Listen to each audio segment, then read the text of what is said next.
What's up, everybody? Welcome back to Church Talk. My name is Rob, and today I'm here at my local church, The Bridge. We just got out of service, and I thought, a while back I bought this new Shure wireless guitar pack that I wanted to share with you guys. Been using it for several weeks now, and so I wanted to give my review of this Shure.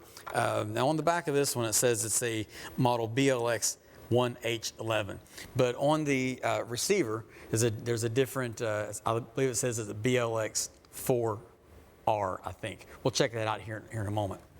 But I want to give you my review on this. So if you can take a look at just behind me, there's a knee wall up there where the bass guitar is at. That we started off, I put the receiver right there on the back side of that knee wall. But unfortunately, what we found out was my in-ear monitors are there as well, and this thing does not like to be beside of an in-ear pack. The in-ear didn't give me any problem, but this wireless guitar pack was cutting in and out a lot. It was very annoying. I thought, this is brand new, it shouldn't be happening. So we went ahead and we pulled it out from there, and so I put it right here beside of me, which it's not here now, but just right on the floor behind this sub, and it worked flawlessly. It worked great. So I thought, well, okay, it's not the battery pack, it's not the system itself. There's something else going on with it. Doesn't like that being beside of an in-ear pack. So if any of you guys are wondering, like, why is my in-ears going out, or why is check and see if you're. Now, let me back up a moment. We did go through and change the band, the frequency on it several times. Nothing helped it. We weren't close to another frequency, so that wasn't the issue. But being right beside of an in-ear pack or an in-ear receiver or transmitter, they did not like each other, and the in-ear won the battle because the Shure battery pack for the guitar, that didn't like it. So we moved it up here. Everything worked fine with it. So I thought, okay, I'm going to try something new. So hopefully the camera will pick this up, won't be too dark. If you turn around and look where the sound booth is at, back in the back, we ended up putting the receiver back there in the sound booth, and it worked fine while we were practicing. But then when we had service, it didn't want to work. What ended up happening was it wouldn't make its way through people, and it wouldn't make its way through cell phone signals. So it was cutting in and out a lot once again. So we brought it back up here and put it beside him again, and it worked fine. So now I'm one of the type of people that I like a clean stage, and you can see right now it's not at the keyboard. It's just kind of hard to be clean. Especially, we had a service a while back where we took the keyboard with us and we had to bring it back, and it was kind of rushed getting things back together, so it's not quite as clean as what we would like for it to be. But we don't have monitors on the stage, we don't have wires going all over the place. I like for it to be clean. And it was just annoying me that this brand new pack was on the floor beside of me to be able to work. So what we ended up doing, if you turn back around, and we have a balcony over top of our entrance, and the light is on right now on the receiver. So we ended up putting it up there so it gets above the people and above cell phones, and I haven't had any issue with it whatsoever since it's been up there. So that's probably about, I'm going to say it's about 80 feet, I believe, from the platform where I'm standing to where the sound booth is, and that is directly above the sound booth and just over just a little bit. So we're roughly around 80 feet or so. So it seems to be working really good. So the review of this, and we'll go up there and take a look at it in just a moment, but my review for that is I love it. It's a great sounding, it seems rugged. The receiver. Now, the transmitter, I will say, I think Shure could have done a little bit better on the transmitter. It's plastic, which most of them are going to be plastic, but one of my older ones for my in-ear, it's metal. It feels more rugged. But this one is plastic. Now, the thing that I don't like about it is the belt clip is only one directional. So it has the belt on either your belt here, or I put it on my guitar strap.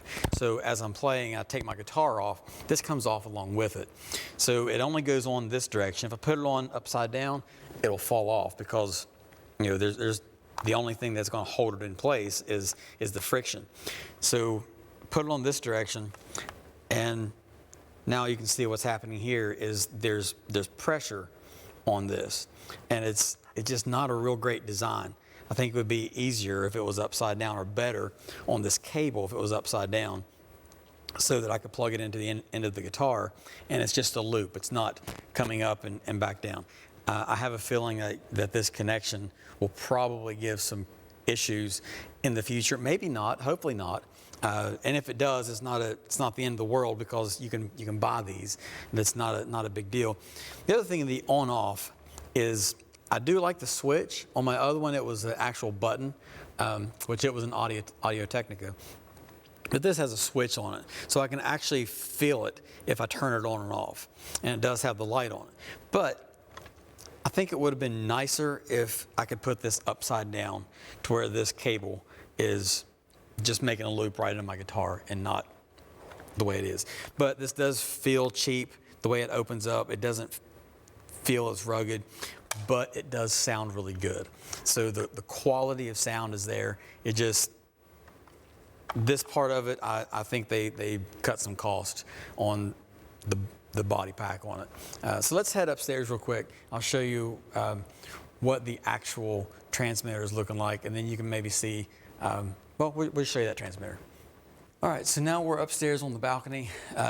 This is an area, right now it's only being used for one of our cameras to get a wide shot up there. And I put this up here. And since it's working well, what I'm going to end up doing is putting all of our wireless gear up here, because we have some things behind the knee walls that we want to. A lot of our electronics are back there, a lot of our microphones. And so the things that can be up here, I'm going to move them up here since this has been working well. So, but you can see it's just sitting here right now. It's not in a rack mount, but it is rack mountable. It's a Shure BLX4R. It's easy setup. It's metal. It feels good and solid. On the back end, you have your XLR, and you also have your instrument out as well, and then your volume here.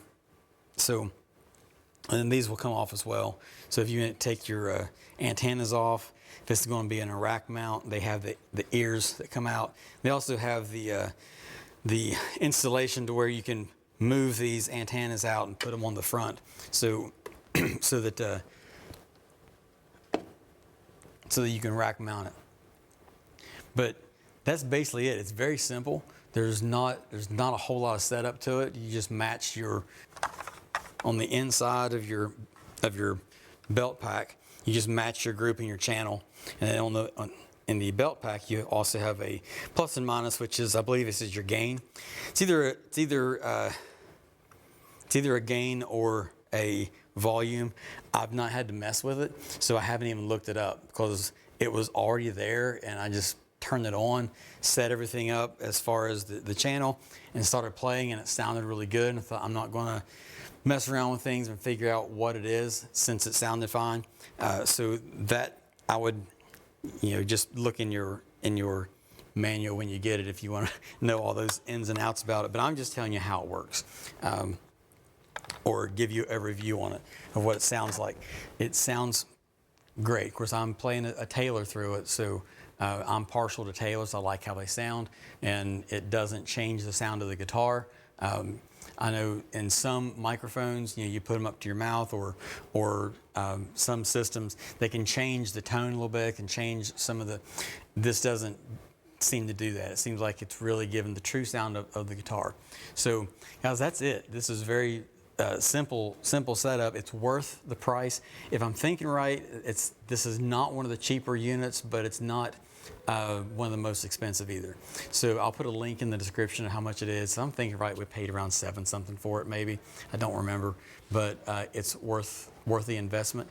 It's worked for us fine. Like I was saying, just don't put it beside of an in-ear monitor system, because that, for us, the in-ear monitor system must have been stronger, because it didn't give me problems, but the wireless guitar pack was the loser of that battle, and it was cutting in and out a lot. But we're about 80 feet or so, plus our distance up, we're probably about 20 feet up. So we're about probably, I'm gonna say about 90 feet away from where it's being used, and it's working fine. It's not giving me any issues whatsoever. So that's my review of the Shure BLX4R wireless guitar system.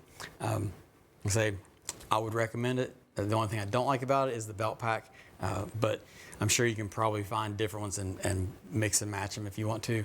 But this I believe I bought it from either Sweetwater or Amazon, but I'll put a couple links in the description so you can go check it out. If it's something that you're needing, if I were to do it again, I think I probably would look at some different ones to see what the belt pack looks like, just because I'm not a fan of how this belt pack clips on. My old one was an Audio Technica, and it went on the way that I would prefer, with the cord coming down and wrapping over to the guitar. And it's probably about 10 or 12, 13 years old maybe. It's an old system and it's still working fine. And the only reason I replaced it is because when we travel, I'm going to take it, and this is going to be right here in the church. It's not going to be moved. It's installed, and it's not going to be taken anywhere for traveling. That's the only reason I replaced it. And I don't like the belt pack or the battery pack as well as I do the older Audio Technica. So if you're like me, you may want to look at a different model within this brand, but it's working flawlessly, especially after we moved it away from our in-ears. So guys, hope you enjoyed the video. Hope you got some value out of it. If so, go check out robandjen.com. That is our website where you can find our Church Talk page and all the different things that we have on our merchandise, our cups and our t-shirts and things of that nature that we have available. If you like them, pick one up. It helps out the channel. And be sure that you click the like button and the subscribe, and click the bell as well so you'll be notified when I upload new videos. And we'll see you guys next time on Church Talk. God bless.